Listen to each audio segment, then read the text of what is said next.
Ficus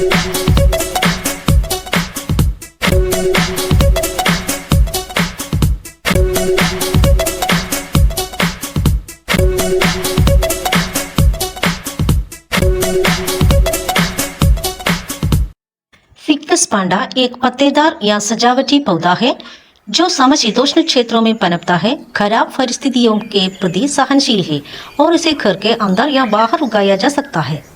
इस video में हम फिकस पांडा की विशेषताओं, निषेचन, कीट और बीमारियों और प्रजनन को कवर करते हैं। विस्तृत जानकारी के लिए पूरा वीडियो देखें। इस वीडियो के बारे में अपनी टिप्पणियां और प्रतिक्रियाएं भी लाइक या कमेंट के रूप में छोड़ें और दूसरों के साथ साझा करें।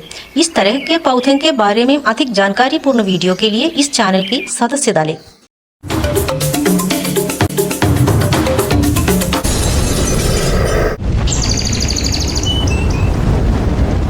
Ficus benjamina, weeping fig, benjamin fig, ficus tree के नाम से भी जाना जाने वाला ये पौधा मोरेसी परिवार में फूलों के पौधे की एक प्रजाति है। यह एशिया और ऑस्ट्रेलिया का मूल निवासी है। यह बैंकॉक का आधिकारिक पेड़ भी है। यह वेस्ट इंडीज और संयुक्त राज्य अमेरिका के एरिजोना क्षेत्र में प्राकृतिक रूप से पाया जाता है। यह इस्राएल के शहरों और पार्कों में सबसे आम पेड़ों में से एक है। इसके फल खाने योग्य होते हैं, लेकिन इस पौधे की खेती आमतौर पर इसके फलों के लिए नहीं की जाती है। यह फल इसके आवास में कुछ पक्षियों का भोजन है। संयुक्त राज्य वन सेवा का कहना है कि इसकी जड़ें तेजी से बढ़ सकती है और अन्य पौधों पर आक्रमण कर सकती है।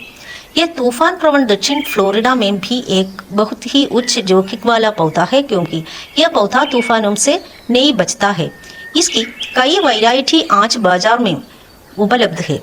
वे हल्के हरे रंग से लेकर गहरे हरे रंग तक होते हैं। पत्तियों पर पीले रंग के विभिन्न पैटर्न और सफेद रंग के विभिन्न रूप होते हैं। फिकस पांडा नाम इन पत्तियों के पांडा जैसे आकार से लिया गया है और किस्म स्टारलाइट ने रॉयल हॉर्टिकल्चर सोसाइटी का गार्डन मेरिट अवार्ड जीता है। यह लघु किस्मों के लिए सबसे लोकप्रिय पौधों में से एक है, विशेष रूप से टू लिटिल इंडोर बोनसाई। इसके फूल गोलाकार से लेकर अंडे के आकार के चमकीले हरे अकोचर 1.5 सेंटीमीटर व्यास के होते हैं। फिकस जीनस के अन्य सदस्यों की तरह फिकस पांडा आमतौर पर छोटे से मध्यम आकार के पेड़ या झाड़ी के रूप में बढ़ता है, इसलिए इसे आमतौर पर एक इंडोर पौधे के रूप में उगाया जाता है। इसका मुख्य कारण यह है कि इसके आकार की परवाह के बिना इसके आकार को बनाए रखने के लिए इसकी छंटाई की जा सकती है, लेकिन यह एक बहुत बड़ा पेड़ है जो खुले क्षेत्रों में उगाया जा सकता है और भरपूर छाया प्रदान करता है। यह एक ऐसा पेड़ है जिसकी ऊंचाई 2 मीटर से 30 मीटर तक होती है। कुछ लोगों का मानना है कि जिस बोधि वृक्ष से श्री बुद्ध को ज्ञान प्राप्त हुआ था वह फिकस पांडा था। इसकी पत्तियां वातावरण में होने वाले परिवर्तनों जैसे सूर्य की रोशनी, तापमान, आर्द्रता आदि पर प्रतिक्रिया करता है। इस तनाव की प्रतिक्रिया में इसकी पत्तियां अस्थायी रूप से छट जाती है। यह उज्जवल और अप्रत्यक्ष प्रकाश में पनपता है। सीधी धूप में छाया आवश्यक है, नहीं तो इसकी पत्तियां जल जाएगी। यह एक ऐसा पौधा है जो कम रोशनी की स्थिति को भी सहन कर सकता है। बढ़ते मौसम यानी वसंत और गर्मियों के दौरान इसके नीचे की मिट्टी को समान रूप से नम रखें, लेकिन पानी देने के बीच ऊपरी कुछ इंच मिट्टी को सूखने दें। सर्दियों में जब विकास धीमा हो जाता है तो पानी देना कम कर दे।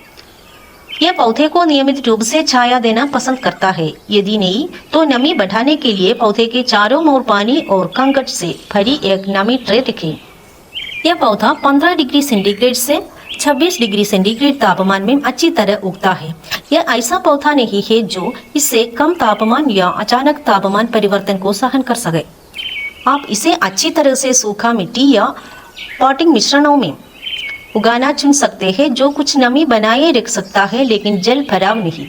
मॉस, परलाइट और वर्मी कंपोस्ट का मिश्रण बहुत अच्छा होता है। यह पौधा 6.5 और 7 के बीच तटस्थ मिट्टी pH में सबसे अच्छा बढ़ता है।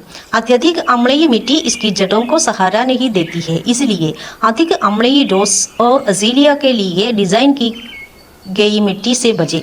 इन पौधों के आकार और आकार को नियंत्रित करने के लिए छंटाई आवश्यक है। छंटाई करते समय मृद या पीली पत्तियों को हटाने में सावधानी बरतें।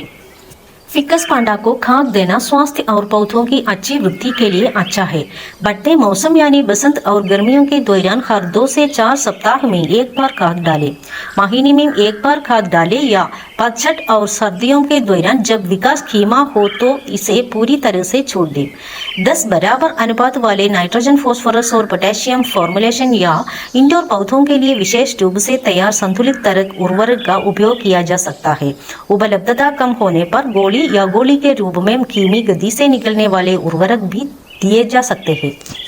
उर्वरक की तनुकरण दर के अनुपात के लिए उर्वरक विवरण में दिए गए निर्देशों का पालन करें। केवल थोड़ा पतला घोल का उपयोग करने में सावधानी बरतें क्योंकि अधिक उर्वरक डालने से पौधे को नुकसान हो सकता है।